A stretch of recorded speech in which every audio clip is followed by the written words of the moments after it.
Hello everyone, I am Anupama Sharma and welcome to our channel ABC academy. तो आज हम discuss करने जा रहे हैं दिसंबर 2022 टैट आर्ट्स में पूछे गए इंग्लिश के क्वेश्चंस। ये है हमारा पार्ट 2। इससे पहले हम पार्ट 1 डिस्कस कर चुके हैं। तो हमारा पहला क्वेश्चन है, choose the correct form of indirect speech.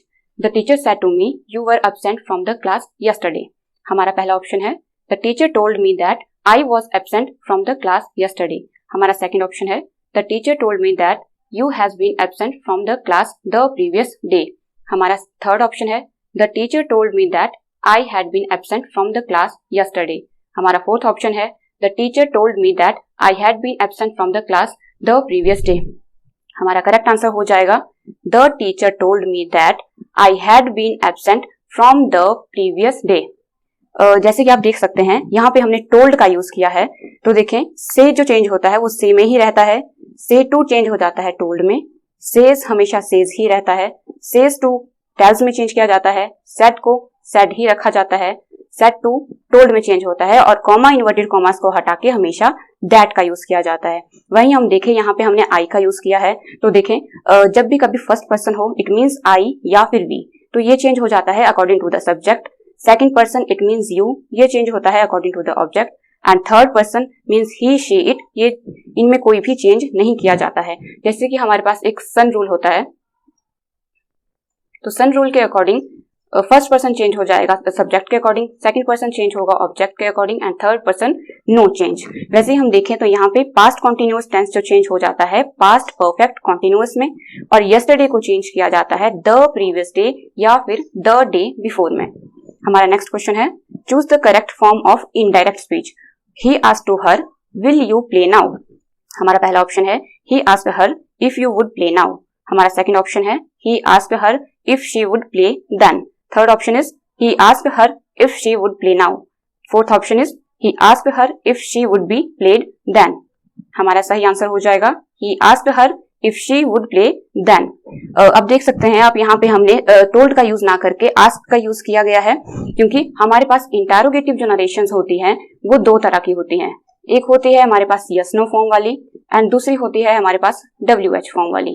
तो WH फॉर्म वाले में हमारे पास WH फैमिली के सभी वर्ड्स आ जाते हैं, जैसे कि विच, व्हाट, वेयर एक्सेट्रा। वहीं यस नो फॉर्म में हमारे पास वो सेंटेंसेस आते हैं जो कि हेल्पिंग वर्ब से स्टार्ट होते हैं, ठीक है। और यहाँ पे कॉमा इन्वर्टेड कॉमास को हटा के हमेशा इफ का यूज किया जाता है, क्योंकि आस्क के साथ हमेशा इफ का यूज ही किया जाता है। यहाँ पे हमारे पास था future indefinite tense. Future indefinite का स्ट्रक्चर होता है सब्जेक्ट, शैल विल, वर्ब की first form and then object. लेकिन जब हम इसे इनडायरेक्ट स्पीच में कन्वर्ट करते हैं तो शैल विल चेंज हो जाता है शुड या फिर वुड में, और नाउ को चेंज करके हम देन का यूज करते हैं। हमारा थर्ड क्वेश्चन है, choose the correct form of indirect speech. Alice said how clever I am. हमारा फर्स्ट ऑप्शन है, Alice said that she was very clever. हमारा सेकंड ऑप्शन है, Alice exclaimed proudly that she was very clever. हमारा third option है, Alice exclaimed that she was very clever. हमारा fourth option है, Alice exclaimed that I was very clever. हमारा सही answer हो जाएगा, Alice exclaimed proudly that she was very clever.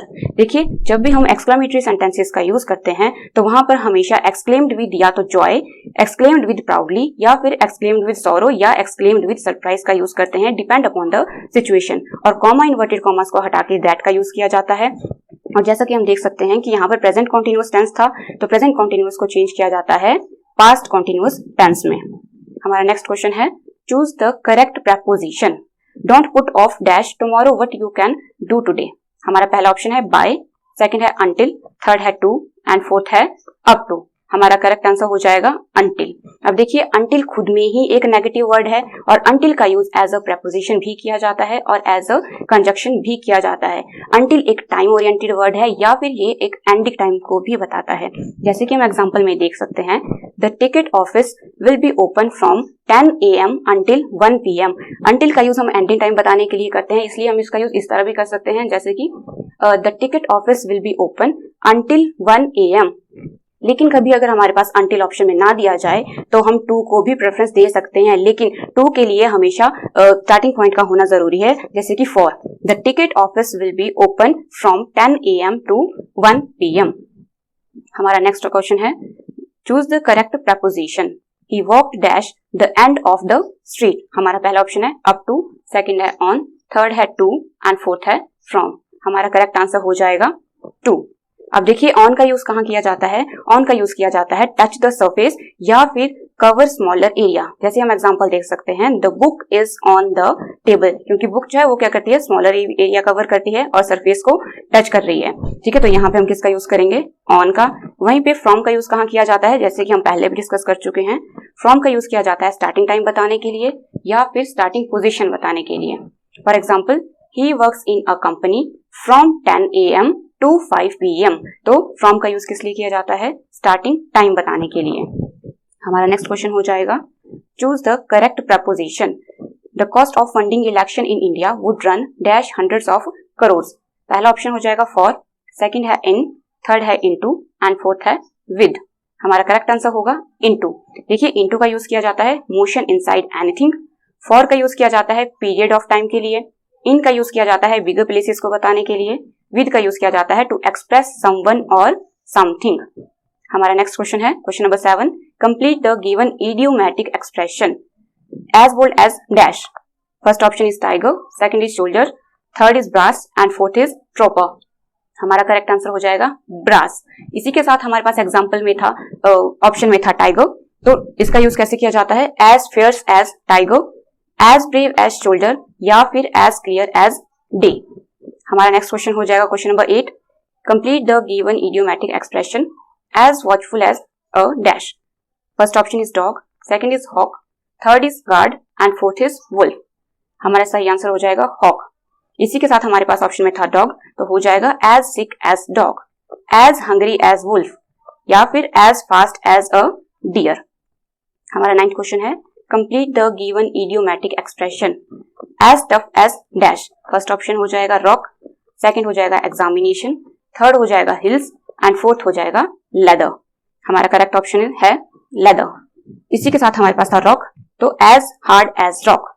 Another है as old as the hills and next है as mean as a snake. हमारा question number 10 है, choose the opposite word of adversary. First option है enemy, second है opponent, third है friend and fourth है defied. हमारा correct option हो जाएगा फ्रेंड।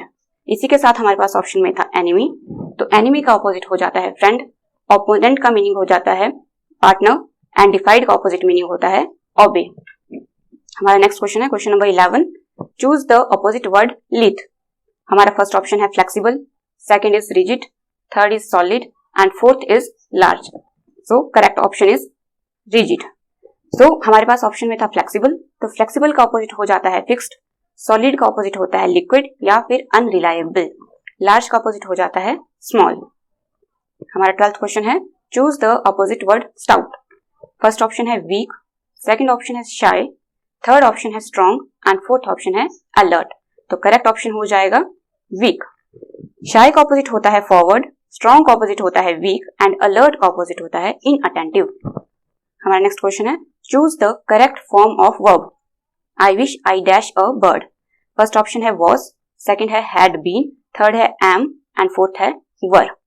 हमारा करेक्ट ऑप्शन हो जाएगा वर। देखिए कभी भी कोई भी सपोजिशनल सेंटेंस अगर if, as though, if only, I wish, he wishes, we wish, she wishes से स्टार्ट हो तो हमेशा उनके साथ सिंपल पास्ट टेंस का यूज किया जाता है। हमारा नेक्स्ट क्वेश्चन है question number 14, choose the correct form of verb.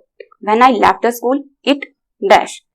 हमारा फर्स्ट ऑप्शन है वॉज रेन, सेकंड है हैड रेनिंग, थर्ड है वॉज रेनिंग एंड फोर्थ है इज रेनिंग। हमारा करेक्ट ऑप्शन हो जाएगा वॉज रेनिंग। अब देखिए जैसे आप इस सेंटेंस में देख सकते हैं, वॉज रेन कोई भी रूल नहीं बताता है, हैड रेनिंग कोई भी रूल नहीं बताता है, वॉज रेनिंग और इज रेनिंग, इसमें वॉज रेनिंग हमारे पास हो जाता है पास्ट कॉन्टिन्यूअस टेंस और इज रेनिंग हो जाता है हमारे पास प्रेजेंट कॉन्टिन्यूअस टेंस। लेकिन इस सेंटेंस में बात की गई है पास्ट की, इसलिए यहाँ पे किसका यूज किया जाएगा? पास्ट कॉन्टिन्यूअस टेंस का। हमारा नेक्स्ट क्वेश्चन हो जाएगा question number 15, choose the correct form of verb. A dog lives in a dash. First option is cell, second is coop, third is kennel and fourth is hole. हमारा correct option हो जाएगा kennel. तो cell में कौन रहता है? Prisoner lives in a cell. Coop, chicken lives in coop. Hole, rats live in the holes. Thank you for watching our video. If you like our channel, do like, share and subscribe. Thank you once again.